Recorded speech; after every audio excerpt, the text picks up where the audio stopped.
มันให้200เด้อตานเด้อเอามาตื้มให้มันได้200พอละอ้าวคือได้สีเหลืองของมึงแต่ว่าสิเอาสีเขียว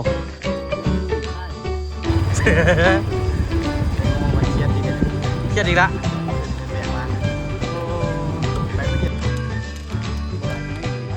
ธรรมดาได้2 ตับดูคุณที่ลึกแค่หาคลิปมันก่อนมันสิไปคุดนอนมีตู้อยู่ผูคุณสบายดีตอนเช้านะมื้อนี้มาพบกับออโต้ขี้ให้เด้อมีตู้มือแม่นผู้ใดขี้ให้โต้เอาโต้ขี้ให้แม่นผู้ใดขี้ให้เนาะโดนนี่ดิผู้ใดขี้เยอะโต้ค่ะเมื่อพาเจ้อันยันน่ะนะแม่ตู้สิหนีปะยันแม่ตู้สิไปเลาะปะเอาเพิ่นไว้อยู่หั่นคาดว่าซั่นบ้านสิได้ไปน้ำเพิ่นป้าพาเจ้มันไม่ตู้เจ้เอาเพิ่นน่ะไวขนาดใด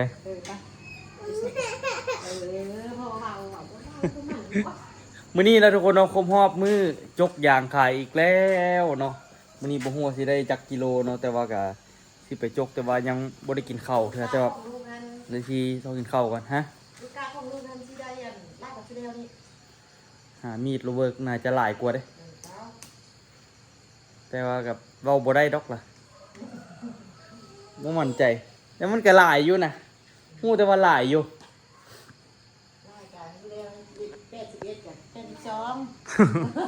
ฮู้แต่ว่าหลายกว่าเก่าแน่นอน 100%หอยว่าบ่ได้ฮอด100ซะเนาะตอนน้อยยังไงก็สิได้เลยสิแมวนี่บอกว่าสาวน้อยเขายังได้น้อยกว่าลูกซ้ำบ่นั้นต้นยางเขาบ่ใกล้หลายย่างเฮามันแก้ดียางเขายังอ่อนอยู่อ่ะเขาก็พูดรุ่นเฮาก่อนแล้วเขาก็5ขีดก่อนว่ะโอ้สมพอเฮาว่าขีดปี1ปี2ปี3มันเดือย่างก่อนนี่ละปีนี้ปีที่เก่าล่ะชิน่าบอกว่าเสียมเยอะๆตัวนี้เขาบ่เอาก็อ้าวเสียมจะค่อยซื้อมาเมื่อไปซื้อตัวโอ้เสียมน้อยเล็กขนาดเบิ่งให้เมื่อวานลูกมัดใส่กับก้าเด้แม่จันเมื่อวานลูกมัดใส่กับก้าแล้วแม่จันเมียนก้าตัวเอาตัวนี้น่ะไปคูดมาแม่พวกลูกก็เอาไปนะเอาตัวนี้น่ะไปคูดน่ะตัวนั้นมันเบาตัวนี้มันโอ้อันนั้นน่ะอันนั้นอยู่ข้างหลังซะนะเสียมฮะอยู่บนแท่งพุ่นเอาไอ้ไม่ตัวค่อยซื้อเหรอ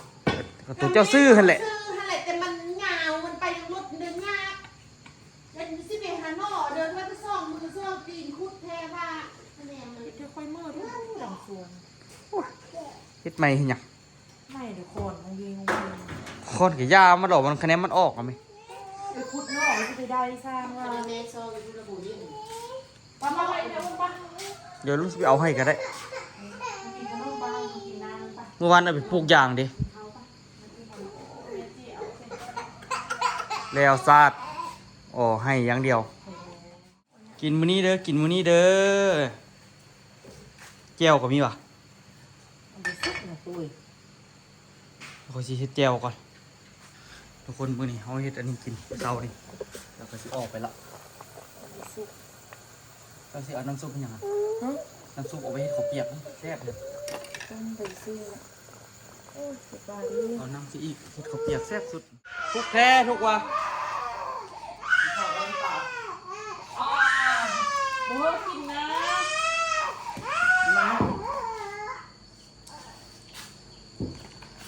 มันให้ยังยัดเสื้อผ้า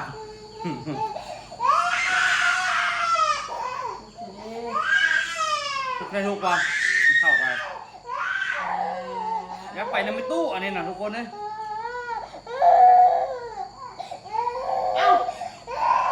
พอตู้มาวะไอ้อาเซียนด้วยน่ะโอ้อาเซียนมาแล้วนี่นิตามาแล้วนิตามาห้าวโต้วะนี่เจนมาโอ้เจนมา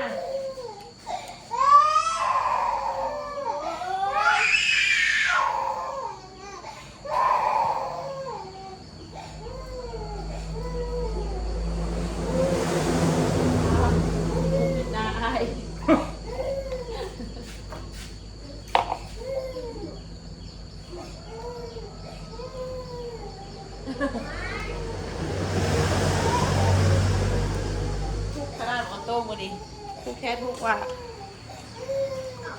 เอ้า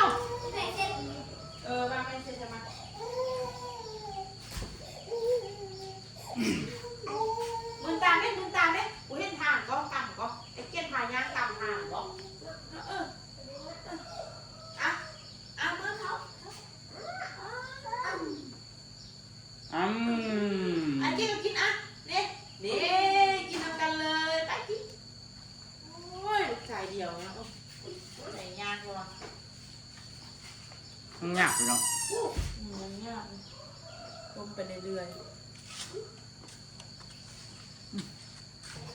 เดี๋ยวกินข้าวกันให้ไปยกอย่างนะทุกคนบุ้งซีได้หลายประเด็นซื้อนี่ ๆเอาขนมให้กินข้าวนอน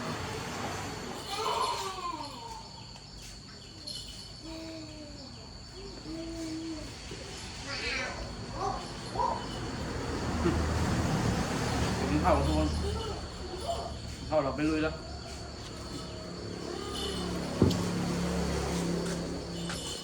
การใหม่ของต้นตาลอย่างออกแท้ออกมา สุดนี้นี่ย่านมี800อยู่เด้อของต้นตาลนี่ฮะนี่เด้อยู่บนน่ะนะโป้ยางบนน่ะนั่นน่ะผมใส่ก็ได้ติยุงบ่ได้มีไม่จันดิซะไปเฮ็ดหยัง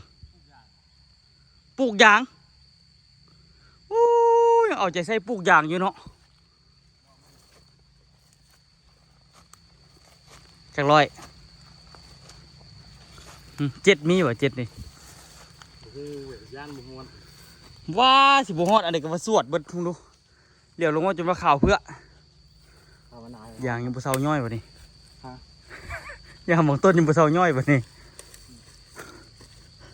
คงเฮครับคงเฮแล้วปะล่ะ ก็โพดแท้โพดว่าอันว่าออกก็ได้คือบ้านคือเมือง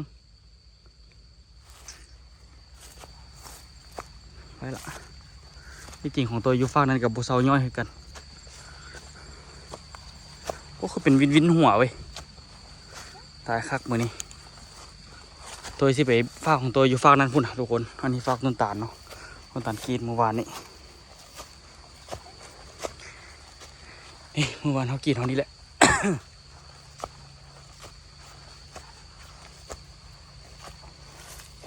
เมื่อวานกรีดเท่านี้แหละเมื่อวานนี้อย่างออกอยู่เมื่อวานนี้โอปันเด้ออีกมือตัวเด็กกระปานฝนลาดเต็มยอดน้ำกรดมันบ่ทันเซาย้อยเห็นบ่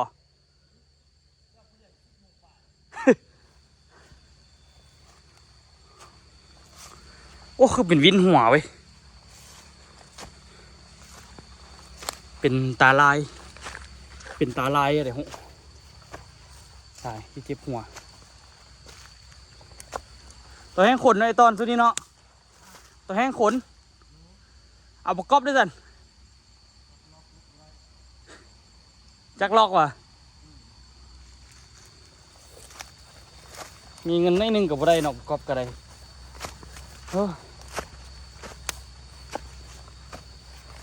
เดี๋ยวตัวชีวิตเริ่มจกแล้วทุกคนคิดว่าคาดการณ์รอบนี้น่าจะได้2 กระสอบ2 เป่ากลัวๆเนาะโอ้แต่ลงเอาเป่าไม่ได้2 อันเดี๋ยวของต้นตาลอันหนึง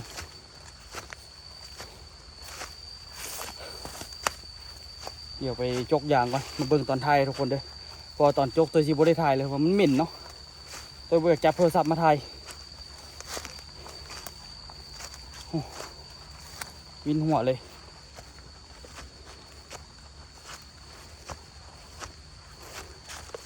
กลัวสิแล้วตายเลยไม่ให้200เลยตันเด้อเอามาตื้มให้มันได้200พอละอ้าวคือได้สีเหลืองของมือ ซื้อมือ ใส่ว่าสิเอาสีเขียว บ่มีค่าย ไปซื้อหันใดสัน สปีฝากสปีซื้อสปีเลาะมึงมันนะครับมึง อันนี้ไปซื้อหันใด ซื้อห้านเราสู้จะโดนที่เที่ยวหน้า 2 ปีละเอาจาก8 ปีพอแล้วเนาะได้ผม8 ปีได้7 ปีไปจัก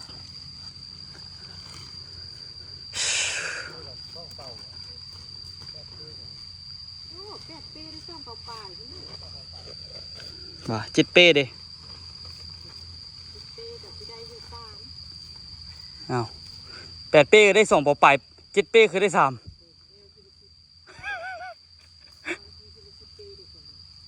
7 ปีเดี๋ยวลุยต่อทุกคนเอาโทรศัพท์ใส่ถุงไปก่อนเดี๋ยวมันสินำเข้าอีก แล้วนี่เสือไปแปลงพอดีเอาเงินไปแปลงโทรศัพท์จบข่าวแล้วโอ้เกือบซ้ำเขาเจ้าจกส่วนใหญ่จกส่วนน้อยใส่เวลาพอกันเลยไก่ไปโซซิยางมาฮอดยางข้ามไปฟากนั่นพุ่นไก่เนี่ยสันเนี่ยนี่นะทุกคนอันนี้คือรับประกันเลยว่ารอบนี้หลายกว่าครั้งก่อนแน่นอนเพราะว่าครั้งก่อนนั่นได้ซ้ำนี่แหละทุกคนได้เป่านี้กับเป่าแดงซ้ำนี้เนาะอันนี้ได้ตัวเพิ่มเติมนี่นะตัวกำไรนี่นะส่วนนี้นะฮะ อันนี้ได้6 เป้นี่นะเนาะ4 6นี่ แมน6 เป้สุดก่อนได้5 เป้ แม่ก็ว่าสุดยอดมี5 เป้ สุด แม่เราบ่ได้นับเธอละแม่ละลูก ก่อน5สุดนี้6 สุดโตไป7 โอ้อยากยากเด้อวันนี้เด้อยันอืดแต่ซ้ำนี่แหละ เพราะมันก็สุดสนั้นเนาะ แม่ว่าเบิ่งเบื่อย่างมันเบื่อย่างปีนี้เขียวมันได้กินปุ๋ยว่ะ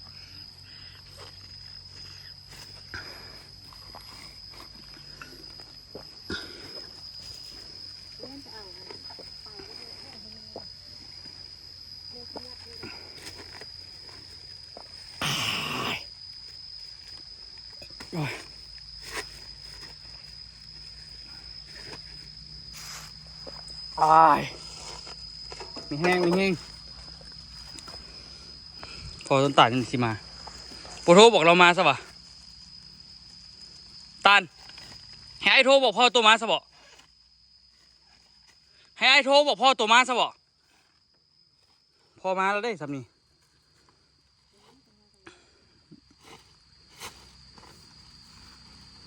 ปาดทีเดียวส่วนสีจกแล้วเป็นธรรมดาเนาะส่วนนี้น่าจะได้อยู่บ่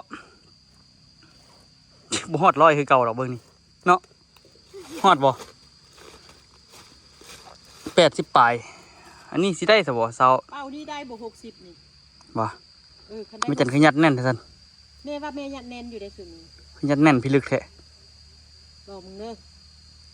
แม่ว่าสิได้อยู่บ่60อยู่นี่ก็พอดี40ก็พอดี100นึง เนาะ เบาคือดี อยู่ดีก็พอดี40ว่ะ2 เป้นะทุกคนมาเบิ่งว่า2 เป้นี่สิได้เท่าใดอันสิเทียบกับพอดีอันน่ะ4 เป้พอดีเป่าเลยเนาะ นี่เป้พอดีเป่า ใครว่ายัดลมๆในนึงแล้วมันพอดีเป่าไปอันนี้ยัดบักกันแน่นเบิ่งจากกันยัดกันอันน่ะนี่แล้วมันต่างจากของตัวเป่าขาวเลย ข้าวให้แม่เอาวันเรียนแล้วใส่อันนี้ครึ่งนึงหรือใส่อันนี้ลูกนึงดิเรียนอันของลูกแล้วมันเป็นก้อนบ่ใหญ่แล้วแม่ได้จี้ ยัดเข้าเนาะ ตัวนี้ได้เรียนที่ละใส่ในอันนึง อันนี้มันแน่นมันก้อนน้อย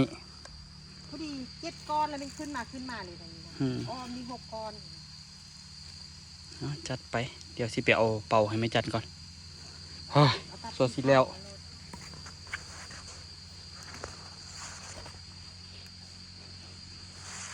นอสางแถวนั้นเข้า5นอซอดบานออกนอซอด เราสร้างออกว่ะ นอสางก็ออกมีเป็นชุ่มนึงกับพุ่นมาชุ่มเฮานี่บ่ออกจากนอเลยเห็นพอพุดดูนะครับบ่ออก ผู้ใดกระทันมาไวขนาดเนาะ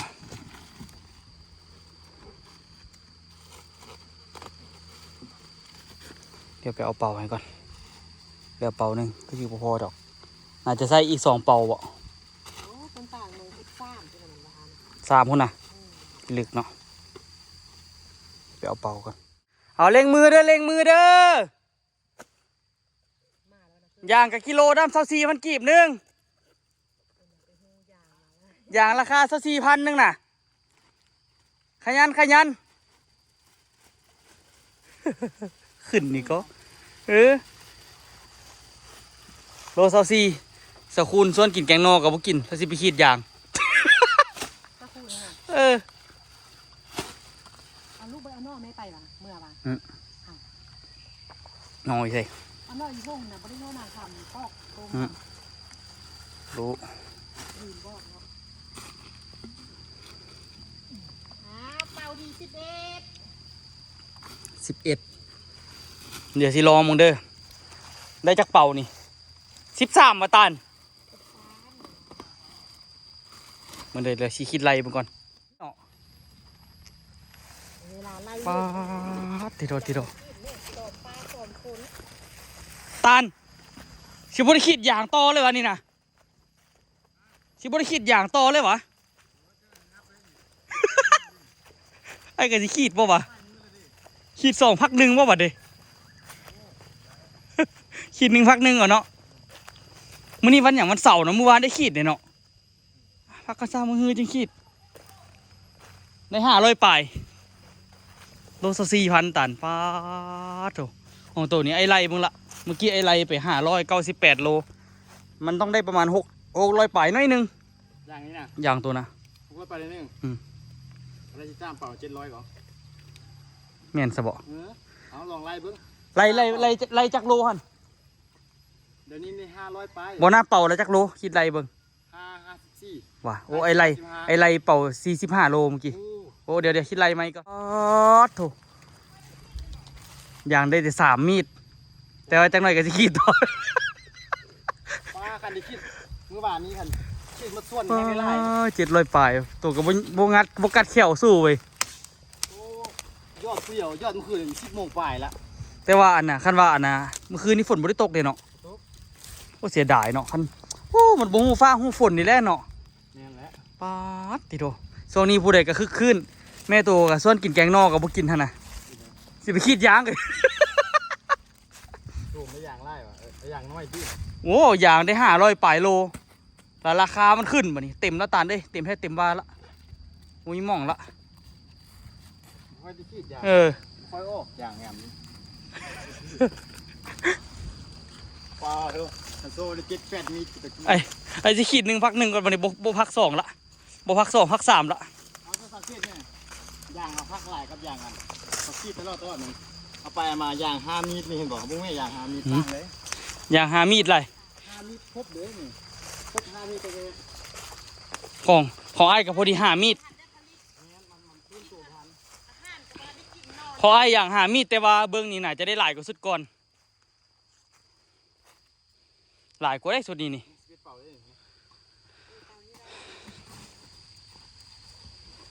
ได้อยู่อ่ะว้าติดโถ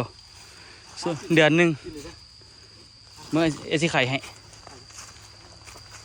เดือนหนึ่งก็ได้เนาะสิเบิดตายคนกับสิตายคือกันถ้าสิขี้ตลอดก็ได้ เอายอดเมื่อคืนนี้เดี๋ยวโค้ยาง10 โมง10 โมงกับ11 โมงผู้เดียวมาแต่8 โมง อย่างลูกเก็บแล้วให้ลูกก็ ถูกพออีนางมานเนี่ยส่วงนี้ ย่อยกับย่ามัน ไปนี่สิเปนั่นก่อนสิเปอาบน้ำนะหัวยีอ่ำก่อนเอาโบกโต้ไปอาบน้ อาบน้ำประตูเลยค่ะ ำแค่แรกเป็นไข่อีกซะเนาะ เห็นยิงกับ เย็นเลย มาแล้ว โอ้มาไวขนาดไป เลนห่าง ไวทันใจ ติดรถแล้วเราก็เลนน่ะมันห่างอันนั้นโอ้ย แดดเลย แต่ว่ายุงกัดว่าคอหัน มดน่ะมดไตแม่ยุ่งที่กัดได้มันไตนี่น่ะมดน่ะไตแม่แล้วแม่นั่นกัดแม่ เอาปากตาลบ่เอาเลยอย่าอุ่นยุง มันไตคือแม่ เอาของมิจันก็มีคาดแอวเลย ป สิ ระเภทแม่มันห้าวันนี้แม่ยุ่งจ้าเฮ้ยแม่ก็มีแม่เพียง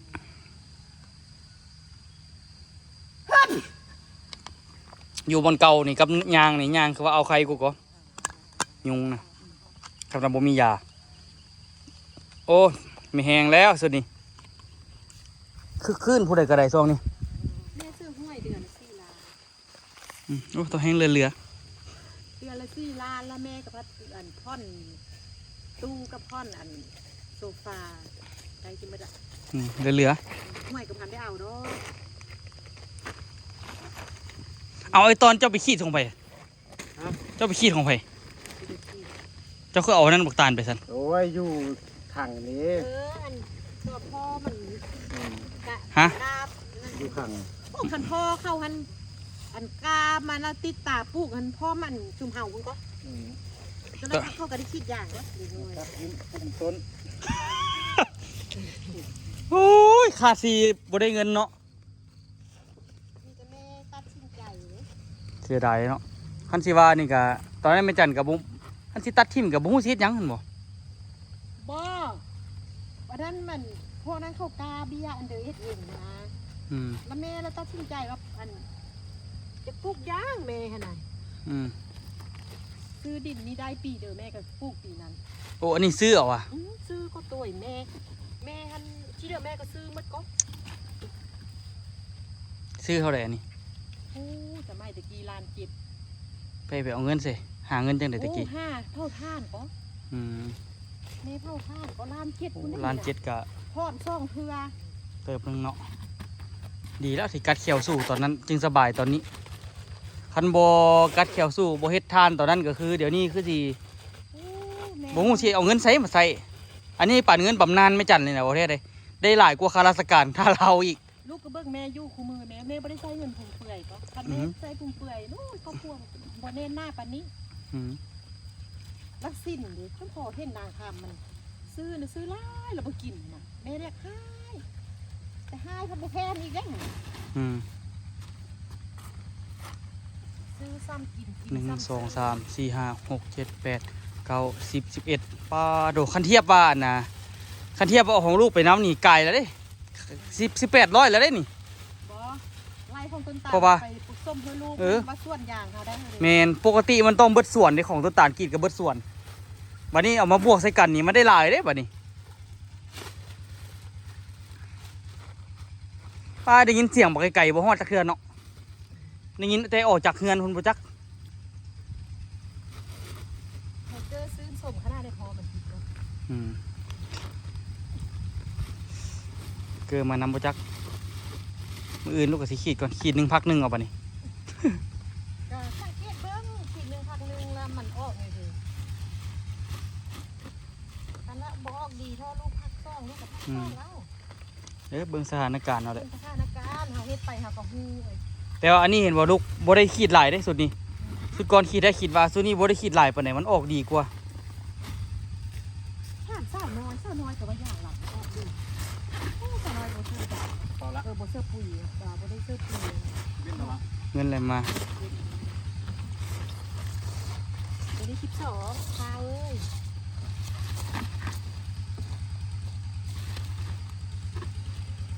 เก้อมาป่ะหั่น มีแต่พอมันอันนี้หนาวแท้มันกระเทินไปใส่ของไอ้ซะ อืม แท้ก็มันกระเทินเด้นะซ้ำนี่นะ ง่ายเลยเจ้ย เอาไปก็คือว่ากระเทินเศษอยู่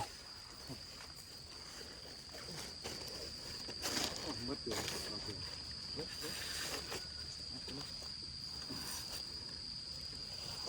ข้าวนาเขาคงว่า700 โอ้700นี่ ถึงนอกกันไหม อยากยาก700นะ เอาบ่ได้ด้วยนะตอนนี้ เป่า55โลไม่หมดก็ มีจันคิดว่ายัดได้จักโลนี่ 55 นี่นะ เพราะว่าสุดแล้วต้นตาลบอกเธอแม่เพราะว่าต้นตาลบอกแม่ว่าอัน กอบเด็กก็ได้มาซอยหลังนี้ กอบคานอนกอบ ต้นตาลสุดแล้วนี่ต้นตาลแม่เห็นน้อยเอายังได้50ปลาย ไม่ยันนักเลยคนนี้ วันนี้แม่มันก้อนเยอะดิ เป่าแดงแห้งนักขนาด เอาแดงฮะเพราะว่ามัน มันก้อนน้อยดิ ก้อนน้อยแล้วจี๊ดแบบนี้ ก้อนน้อยแล้วมันยัดทุกอันเลย สุดก่อนไม่จันยัดยกคนเดียวป้าโถเกือบตายยกขึ้นรถยก3เทื่อกัดแขวใส่แถววางยก2เทื่อบ่ขึ้น กัดแขวใส่อูด กุ้งเข้าไปที่4 โมงนะมึง ที่วงเซาน่ะ บอกมันเข้าไป4 โมงดิ ถ้าปีเก่าเอาดีเนาะ เอาออกแล้วนะ มื้ออื่นเบิ่งฟ้าเบิ่งฝนลุกแต่3 โมงก่อน ได้จักโลสปีหัน รักวันนั้นถามเขาเลย โอ้ยางมันทันมื้อวานนี่ข้าวคุณคุณ 300อยู่ที่ อันมื้อวานนี่หันมื้อซื่นหันมันพีดหันแล้วแล้วน่ะเคยมาจอบ มีเงี้ยวเนาะ มาจอบสลีน่ะแค่เดี๋ยวตอน มาทุกอย่าง ทุกอย่างข้าวนี้เนี่ย นี่ตัวแดงย่อข้ามแบบ อ้าว อันนี้แพงกว่า ตัวนี้มันไล่ในโลกมัน10ปลายเดี๋ยวอันนั้นมันอยู่14นั่น35ล่ะ นี่ อันนี้45ลูก เอาแสดงว่าอันนี้ก็ถือกูตัวอย่างข่าวนี่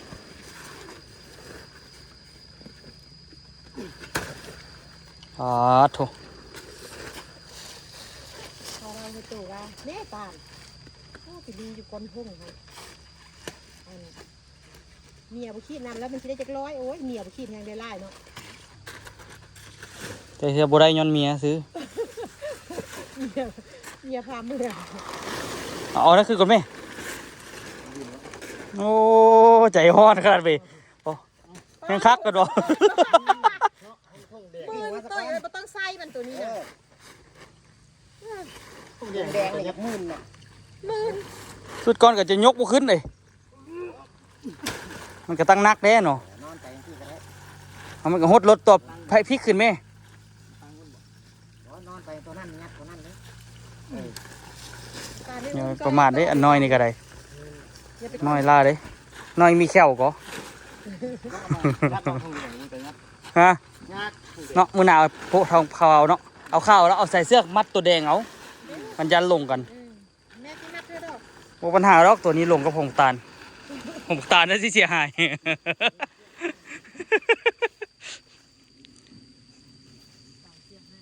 ป้าโถจุดเต็มรถไป เป็น13 เดี๋ยวสิเอาอันนี้ออกให้ ของลูกใน12เป่าเครื่องได้13เป่าที่4เป่า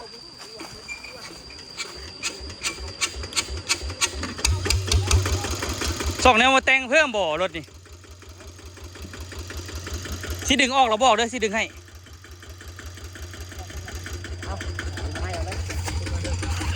เอาออกละ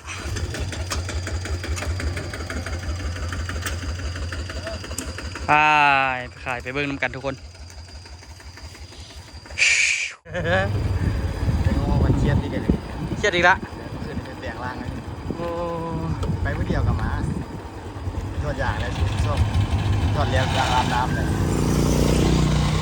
ที่เข่าเลยก็มาแล้วเด้อมาขายละ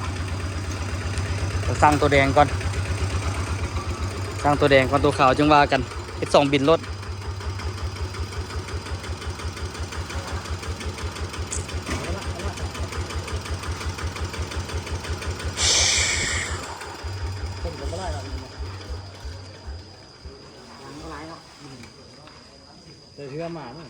เป็นอย่างวะสุดนี้คือโบหลายวะตัวนั้นกับโบเห็นสีหลายไปเลยซ้ เอาไปมาเดี๋ยวได้แรงแล้วเสร็จ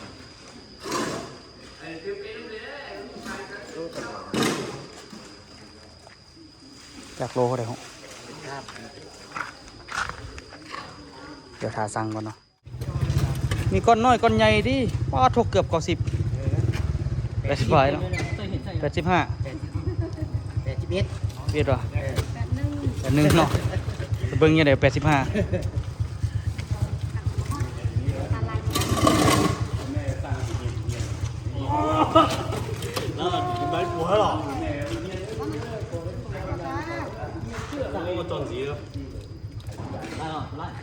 ไล่มาก็ไล่ก็ไล่มาโอ้ทำรถน่าอยู่ อ๋อมันดีน่ะ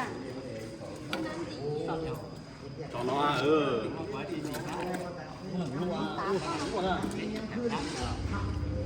เอาแอร์ธรรมชาติเอา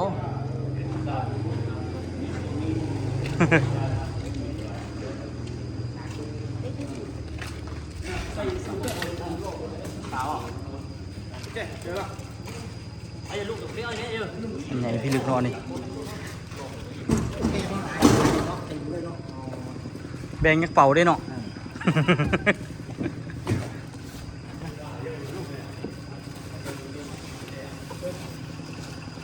ไม่เคยบ่ได้มานี่โดนหรอวะ ปริมาณนี่หลายงวดแล้วสองงวดแล้วได้ปริมาณ2-3งวดแล้วดิ เขาบ่มาคานมาวะ ว่ามันยางโบราณก็เลยปริมาณ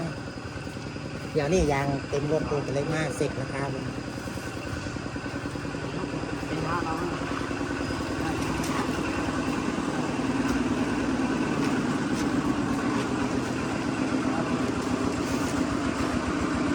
ขาเบิ่งเนาะคิดอะไรอย่างหนักเอาโทรศัพท์คิดอะไรบ้างไหมทีโทไปคักบ้านนี้เสียต้นตาลเอาตัวได้95 โลเดือนสุดก่อนนี่อยู่เนาะสุดก่อนได้81เดี๋ยวไปได้เงินก่อน 6 ล้านมึง ต่อแห้งกิน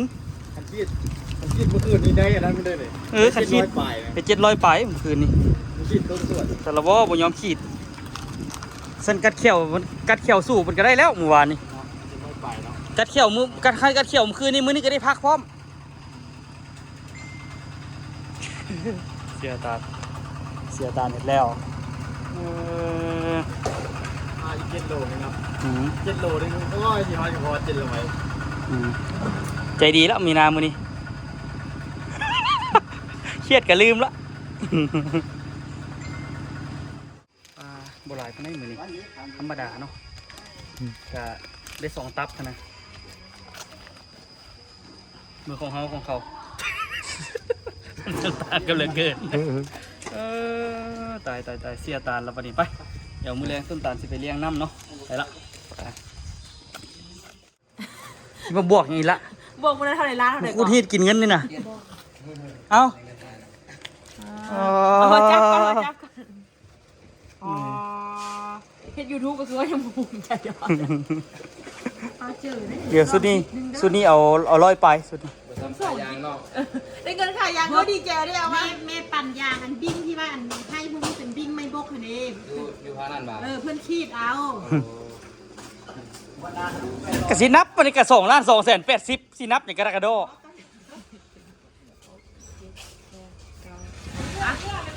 มาเอาอย่างนี้เอามา บ่นี่เขาจะไปซื้อกุ้ง บ่ อันนี้เขาไปซื้อ ปล่อยสีทอนไปซื้อคำเอามานี่ ขี้สาวว่าจะไปซื้อกุ้ง ไปสีทอนไปซื้อค เอามาคุณแม่800,000ละมึกงวดที่แล้วเท่าไหร่ก่อน ำเอาไปเบิดนี่เราโอนให้ค่อย งวดที่แล้วเท่าไหร่ก่อน ลูกเอาบิ้ง คันเจ้าเอาไปเสื้อหรืออันบัญชีเจ้าเดียวเงินเจ้าก็หมด บ่หมดข่อยทอนไว้บัญชีตั้งหากเดี๋ยวนี้ได้2,600,000ละ2,600,000บวกอันนี้2,280,000เอา 2,600,000บวก2,280,000 ต้นยางไม่ได้อันนึง ได้4,880,000 ขีดเดือนครึ่ง อันยางอ้อยย่อเท่านั้นนึงมันเฮ็ดเงินเธอลูกได้ซ้ำ มีเวลาเราเอาผ้าไปทางห้อมห้วยเด็ด เอากระเท โอนมาข่อยสิเอานี่ให้2,280,000เว้ย โอนมาเดี๋ยวบุมีเน็ต ตุ้ย ไฟฟ้าดับ ตุ้ย เอาไปก่อนซั่น คันรวมเสื้อของเมย์เป็นเท่าเดิมมืดส่วนเขา โอ้มันก็ได้ เท่าเดิม ได้7 เท่าเดิม เกือบ800 600เท่าเดิมเกินการ 690 ด้วยเขาซื้อในซีนหมูกิน ของลูกเท่าเดิม ส่วนพักส่วนเนี้ยละ 95 อยู่ส่วนเขาก็มี แล้วก็ 695 ปลาจะก็ไปห้ามา บอก85 600 ไป เงินบวกได้780น่ะ 780เอาห้าเป็นเงินมันเยอะมาก 780คูณให้ 24,000 18,720,000 ถูก อย่างมืดส่วนอันนี้ เด้อ 18 ล้าน 18,720,000หารเป็นเงินบาทหาร670 หันหน่อยให้เอาไว้หันกะหันต่ำ685 720,000หาร685 ตุ้ยตุ้ย ได้ 27,000 ไป ตุ้ย 27,328 บาท เจ้าน้อยนี่อายลูกเลยมันเพิ่งคิดปัจจุบันเรา เจอกันคลิปหน้าทุกคนวีลาไปเท่านึงแล้วลาฮอบ2พวกคำอยากเห็นเงินอันนี้แหงไปเอาน้ำห้วยเฮา ไป